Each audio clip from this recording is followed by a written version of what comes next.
You had a lot. You think I don't have a lot going on? But imagine I want to pay you salary and I tell you that I had a lot going, I can't pay you salary. Please, are you going to listen that I had a lot going on? No. Don't tell someone that I had a lot going on. Today, we are talking on 3 things you should never say to your boss. 3 things. They're quite a number, but I'm going to talk on just 3.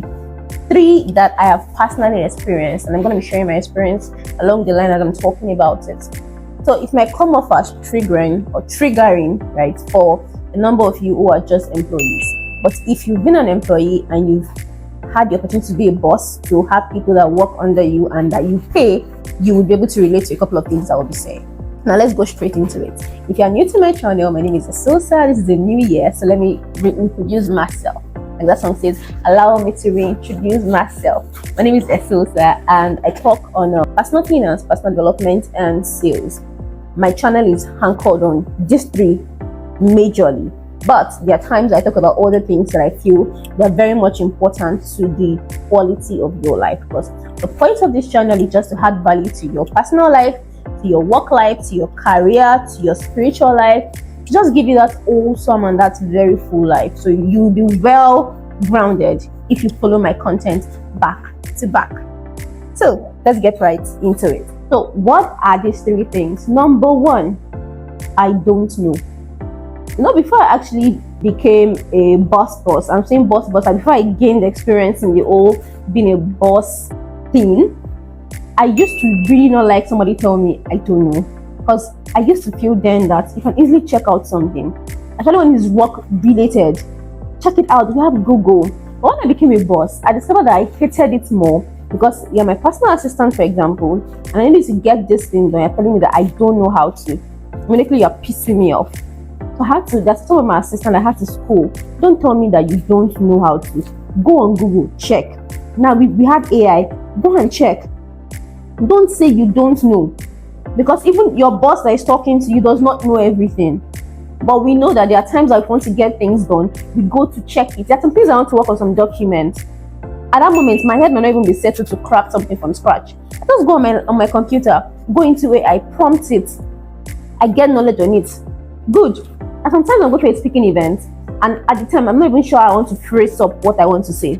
But I will not say that, because I'm not sure about to phrase it, I'll go there clueless. I'll go on my AI, prompt it, get very cogent bullet points, and trust me, I will ace it. So in this our present day and time, don't say you don't know anything. Go and figure it out.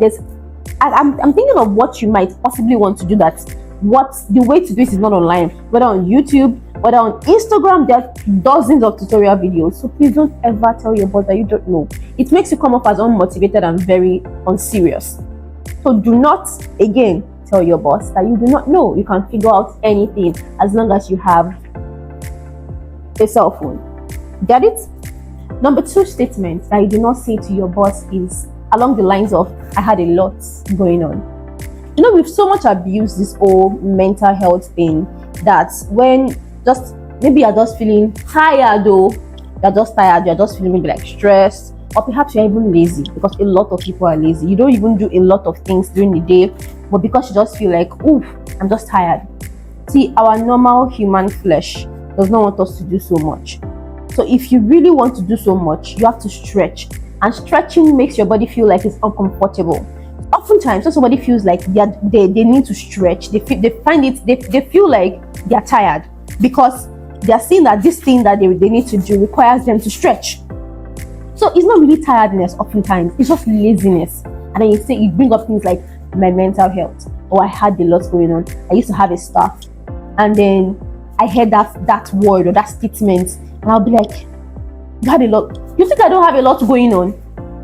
But imagine I want to pay you salary and I tell you that I had a lot going, I can't pay you salary. Please, are you going to listen that I had a lot going on? No.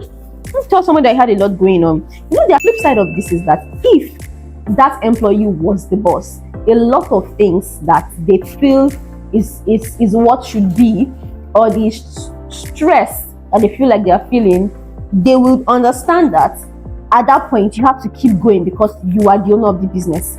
If you don't make money, you pack and go to your house. Like, you know that you're in trouble if you're not trying to push the business forward. But because you are on the other receiving end of the salary, the typical Yoruba will say, Ogata Ogauta. because you know that you are the one that is being paid, then suddenly you are just not motivated. You just feel like you can give your boss excuses. This is a Gen Z thing, but I don't think it's a Gen Z thing. I think it's more of a person thing with personality. Although now it's because the social media has made us feel like these things like this are very valid. So they have enabled people to be able to give such excuses. But again, it's personality. It's personality. So telling your boss that you had a lot going on, maybe you should actually tell your boss in details what the lot is. Because if your boss tells you, I can't pay you this month, I had a lot that happened to me that month, I'm sure that you don't want to hear of it, right? So please treat someone's business like you want somebody to treat your own business. Number 3, this one. Somebody that I'm trying to make an example might feel attacked, but it has to be said. It has to be said. If you are growing a business, I'm sorry, but there's no working hour. There's no working hour. You can't have a work-life balance when you are building a startup. Anything that you are growing in a startup, anything that you are trying to grow is startup. So how do you want to have work-life balance when you have not even established your foot? How? Look at how fast-paced a lot of things are happening, and then you're telling your boss that this is not within your working hour. It's because you're not the one paying salary. Now imagine that it was your business. Will you tell yourself that, me are closed by 5 p.m. Business owners, they are on their bed, they are thinking of their business because they are doing of business. Same way.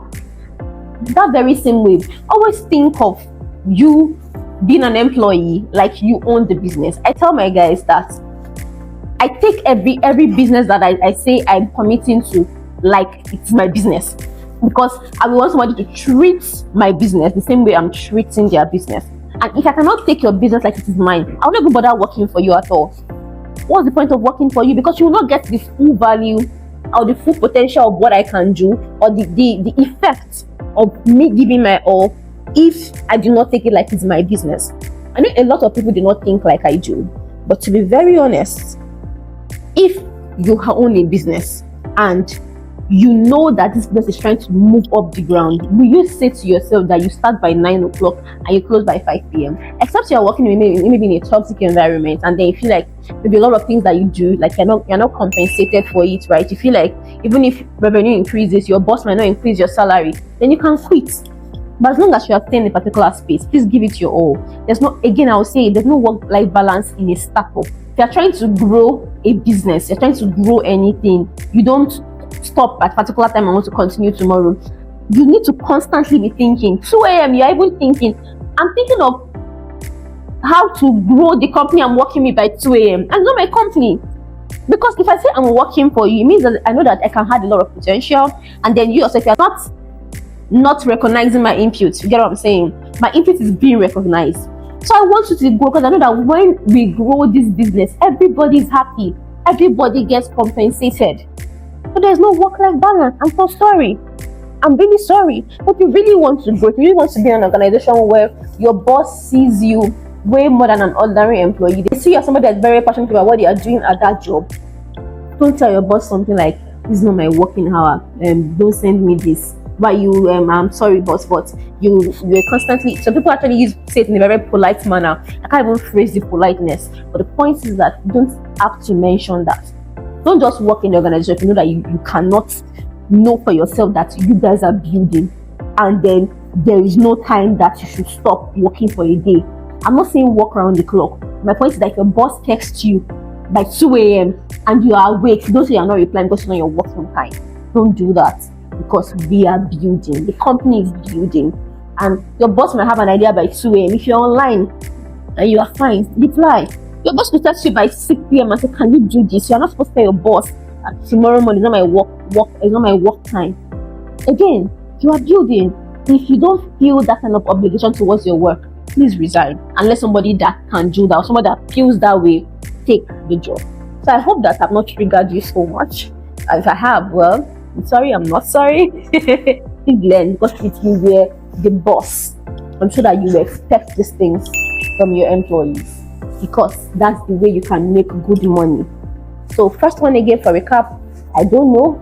Second one, I had a lot going on, or I have a lot going on. Everybody has a lot going on. And the third one is that this is not within my working hours. If you like, take it. If you don't, when you become a boss, you would understand.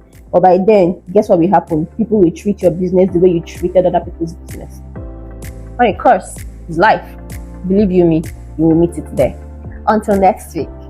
Same time, same channel.